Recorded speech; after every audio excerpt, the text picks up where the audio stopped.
Hello there, good evening and welcome to this edition of the news on Canal English. My name is Lesley Fombuh and these are the major stories. Cameroon today joins the rest of the world to observe the Anti-Corruption Day. We bring you details on the celebrations in the south region of Cameroon. Focus is on illegal sale of drugs this time around. Governors of the 10 regions of Cameroon have been meeting in Yaoundé. Focus is on security concerns in the country with the approach of end-of-year festivities. The Cameroon Renaissance Movement Party has denounced the molestation of their militants in a peaceful demonstration. The party staged a peaceful demonstration to protest against some mishaps in the country. And another murder case in Douala. The police in Douala is said to be investigating the murder of a 24-year-old girl. These are the major stories. Details when we come back.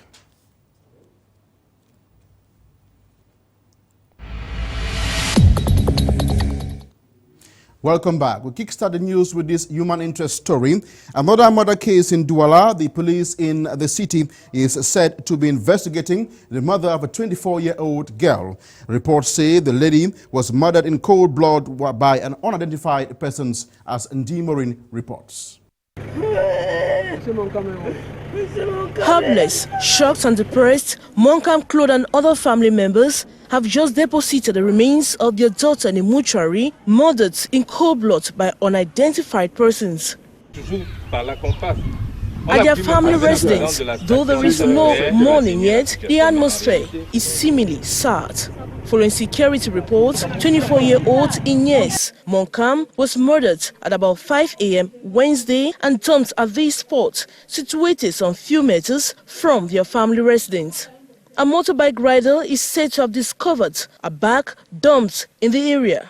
Hardly did they know, hardly did he know, it contained a dead body. He mounted courage and opens the bag, and to his greatest dismay, it was the remains of Ines. The young girl was naked, with iron burns on her stomach, with blood still coming out from her mouth and other parts of her body. An indication she was raped, tortured, brutalized and later murdered. According to her father, the daughter had texted him a message saying she's being held captive by a man but failed to say where she was. Yeah, I said je l'accompagnais en them. The divisional officer for Douala 5 immediately stormed the locality to get stock of the situation. He has called on all the citizens to remain vigilant. C'est un appel à témoins. Chère population de Koto, si quelqu'un a remarqué quelque chose à une certaine heure de la nuit, the 12th Police District is investigating the murder case. The incident is happening 24 hours after another student was discovered dead at Camp Telbe Panda in Douala in similar circumstances. Now we stay with our human interest package. Municipal councillor at the Melon Council in the west region of Cameroon, the Mongo division, that is in the littoral region of the Mongo division, has been murdered in cold blood. The circumstances surrounding his death are still unknown. Our reporter Steve Fonkam throws more light on that story. Mr. Jean-Vion Hongla, municipal councillor at the Melon Council and the newly elected president of the CPDM subsection A, has been assassinated in cold blood by a heavily armed robber. The assassin was camping in the dark just in front of his house, where he shot about 8 bullets straight into the left part of his chest. On Friday, he came to visit and greet us. Yesterday, he left the house to go and attend the council meeting and came back at midnight. He called me on the phone informing me of his arrival. When I opened the door, I saw a man behind him. I told him that there is an armed robber behind him. Immediately, he turned to look back. He was shot and he died. Few hours after, the news spread all over Melong like wildfire. It has become a public funeral. The community of Melong is torn into unreconcilable pieces due to the insecurity wave that has just hit Melong and has attained its apex. It is certain that Melong is bereaved because this man, besides being the municipal councillor, was the new president of the subsection A of the CPDM. Yesterday night he met me and said he was planning to organize his election before the end of the year in his electoral circumscription. Unfortunately, this night we learned of his death. So it's difficult. Melong Gendarmerie has only 6 elements and the police 3. We have written to the government to no avail. We are just begging on the government to reinforce security in Melong. Mr. Janvion Hongla was a popular and dynamic businessman and politician in Melong. The circumstances surrounding his death are still enigmatic. The assassin did not brutalize his victim, neither did he ask or steal anything from him. This assassination pretty much looks like a settlement of scores. However, only the results of investigations launched already will reveal the truth about the whole issue. Now, stealing a human interest package, a man whose identity is yet to be disclosed is accused of stealing crops from people's farms, which he later sells at the local market in Melong. So many farmers have been affected by his theft. We have details with Nji Morin.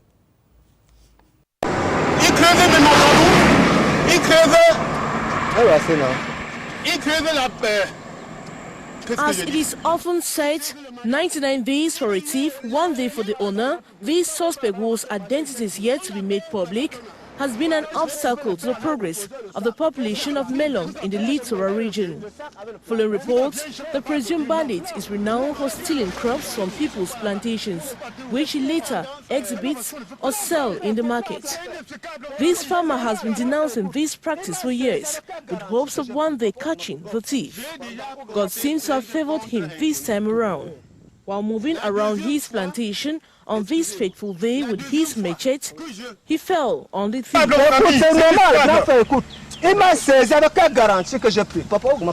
J'ai déjà porté plainte contre inconnu. La deuxième fois, excusez-moi. The alleged criminal was taken to the chief's palace for further investigation. The news spread around wildfire in Melong. Many more farmers are said to have dropped their complaints, accusing the same person of robbing them of their farm proceeds. In Melong Mongo division, banditry is gaining grounds, with plantations a lucrative ground for these men of the underworld. Now, governors of the 10 regions of Cameroon have been meeting in Yaoundé. The meeting started today. The second semester meeting is holding under the theme Local Authorities, Popular Defense and Patriotic Values, as our reporter in Yaoundé, Tavi Clarkson, reports. The Minister of Territorial Administration and Decentralization this Wednesday officially opened the second semester's governors meeting for the year 2015. This second semester's governors meeting is placed on the theme Local Authorities, Popular Defense and Patriotic Values.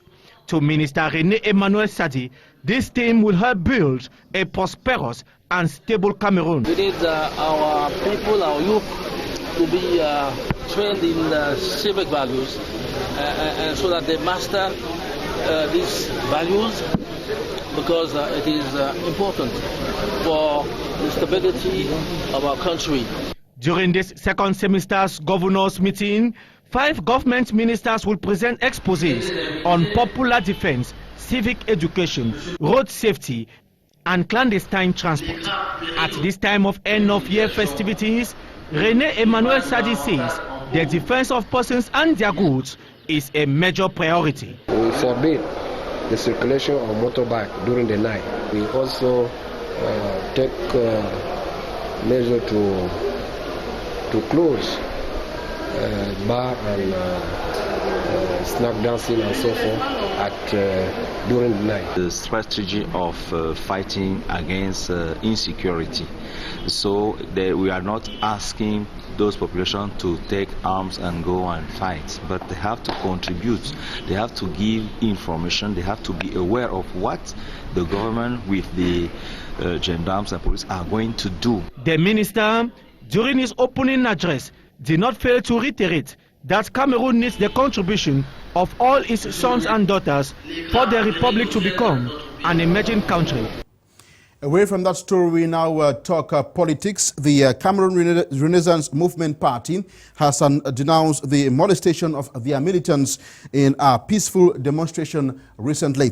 The party staged a peaceful demonstration to protest against some mishaps in the country, like we have details in the following report. Beaten and brutalized by a gendarme captain named Ekane, Professor Lesley Fombuh still carries along the stigma. His left leg, for days now, plastered.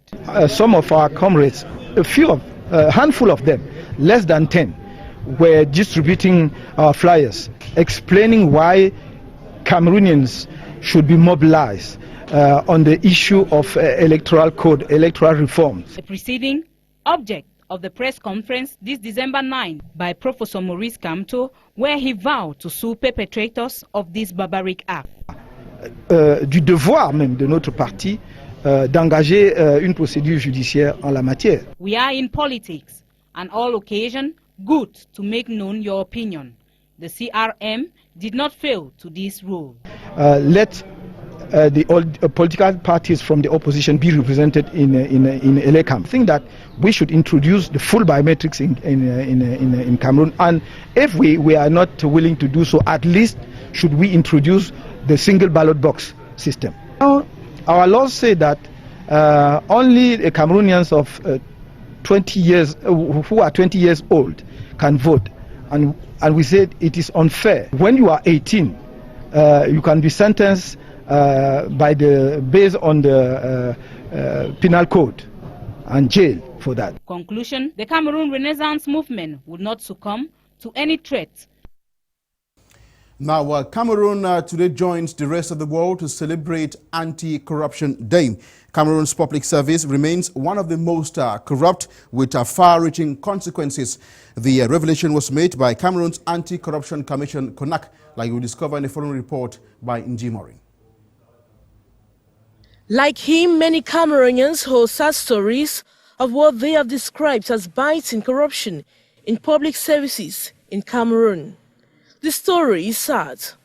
To talk about corruption with the public service is the fact that a public servant receives a gift or a promise for a service that is supposed to fall within his ambit, or desist from carrying out something in reception of a gift or a promise, or in anticipation for a gift or a promise.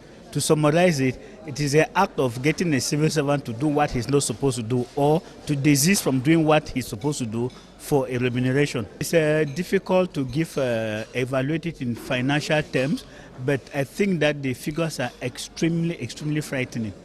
Government on the International Anti-Corruption Day, observed every November 9, is addressing the problem, which has far-reaching consequences on Cameroon's economy and its emergence by 2035. They have again called on Cameroonians to reject corruption and embrace instead principles of transparency, accountability and good governance.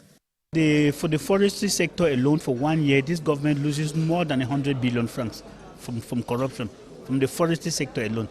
So about 100 billion francs is lost like that because of corruption every year. And asking if they have not missed their target or if corruption can be eradicated.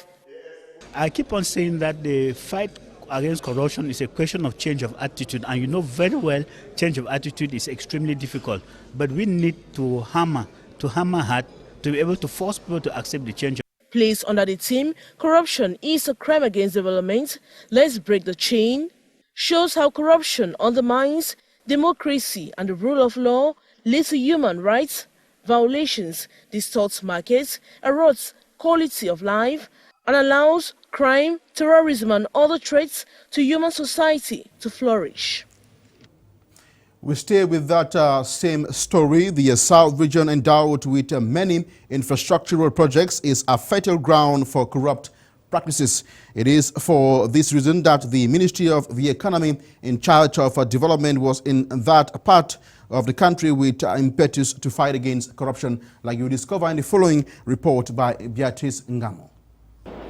Here in Cameroon, government efforts to satisfy the basic needs of the population is being stifled by corruption, perpetrated mostly by civil servants, affecting fundamental services such as health, education, access to potable water, construction works, and other projects, amongst many.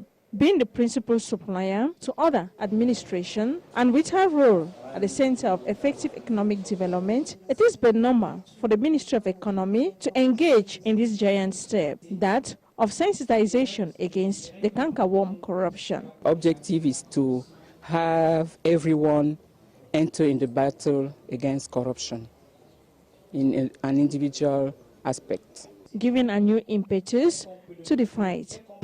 The ministry came with a lot of documentation to get people impregnated on what we called all the value that could permit them to serve the population with corruption-free, without corruption. This anti-corruption campaign in the South region, a kind of cleaning campaign, especially as most of the project, the important project of the head of state are to be carried out in this region. So corruption is likely to undermine the efforts of the government. The cankerworm is a great hindrance to development. Cameroon joins the international community this December 9 to observe the International Anti-Corruption Day this year under the theme Break the Corruption Chain, a cross-cutting crime impacting many areas. An action against corruption is imperative to achieve the Sustainable Development Goals today. Away from that story, we now talk sports. The Ministers of Sports and Physical Education, Urban Development and Public Contracts have urged contractors of the Limbe Omi Sports Stadium to speed up with construction works in that part of the country. The rate of execution stands at 16 and 40%, barely a few months to the kickoff of the Female African Cup of Nations, like you will discover in the following report by Christel Catala. Always committed to the construction philosophy of conserving nature. Barely few months to the kickoff of the Female African Nations Cup 2016, construction works on the access roads and some other infrastructures are on snail's pace. Parking lots for over 2,500 vehicles are equally under constructions. The low execution rate, which stands at 16 and 40%, has left the Minister of Sport and Physical Education stranded. Pierre Ismail Bidunkwat, which led an interministerial mission, expressed dissatisfaction with what done so far as construction works have witnessed a 1-month delay. Minister Bidunkwat of Sport and Physical Education, Jean-Claude Bwenchu of Housing and Urban Development, and Abbas Sadou of Public Contract told contractors to speed up work so as to respect deadline, as friendly matches are expected to begin at the Limbe Geme Omnisport Stadium on March 2016. The 20,000-seaters Limbe Geme Omnisport Stadium is almost ready to host sporting competitions, but some problems are still to be solved, like lack of potable water, electricity, and telecommunications network. Now, Chinese cities have now adopted pollution red alerts. 27 cities across northern parts of the country have upgraded public warning levels. Oscarin Gowo says more than 300 million people in the region have been affected by the toxic air. Her report.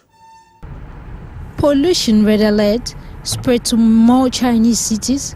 State media reported Wednesday as Beijing entered its third day of heavy smoke, with officials warning poor conditions could last until Saturday in some places. Dingzhou and Jinzi, two cities of Hebei province, which surrounds Beijing, followed the capital's lead to issue their first ever red alert. The state-run China Daily reported, while 27 other cities across northern parts of the country also upgraded their public warning levels on Tuesday. It said more than 300 million people in the region were affected by toxic air. It added, according to forecasts from December 8 to 12, the overall conditions for atmospheric diffusion of smoke are unfavorable. Beijing continued to choke on the levels of PM2.5, harmful microscopic particles that penetrate deep into the lungs. Above 250 micrograms per cubic meter according to the U.S. Embassy, which issues independent readings. The World Health Organization's recommended maximum exposure is 25. The capital issued its first ever red alert for pollution on Monday. Now, still on our foreign page, Prime Minister Manuel Valls says French police have identified the third attacker of the Bataclan during the Paris attacks. We have videos on that story in the following package. Mr. Valls did not name the man, but did not dispute reports naming him as French national Fouad Mohamed Agat, 23 years, from Strasbourg. 90 people were killed at the Bataclan during last month's attack. All 3 gunmen who attacked the venue wearing suicide vests have been confirmed as French nationals.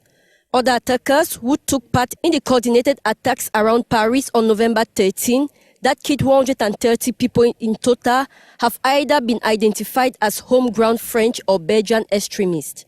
Mohamed Agat reportedly traveled to Syria in late 2013 as part of a group of radicalized youth from Strasbourg that included his brother. Several of the group were later arrested upon returning to France in spring last year. Mohamed Agat is believed to have remained in Syria. He was identified late last week by police after his DNA was confirmed to match with members of his family. 2 others who blew themselves up at the music venue were identified as French Omar Ismail, 29 years, and Sami Amimou, 28 years. French media say that Mohamed Agat was recruited by Mourad Fares, a man known to have actively recruited young French men on behalf of jihadist groups in Syria. Fares was arrested in Turkey last year. French Interior Minister Besna Cazeneuve described him as a particularly dangerous individual close to jihadist terrorist movement, including so-called Islamic State. Well, televiewers, it is with that report that we come to the end of this edition of the news on Canal The English. On behalf of the production crew, is goodbye. Thanks for your kind attention.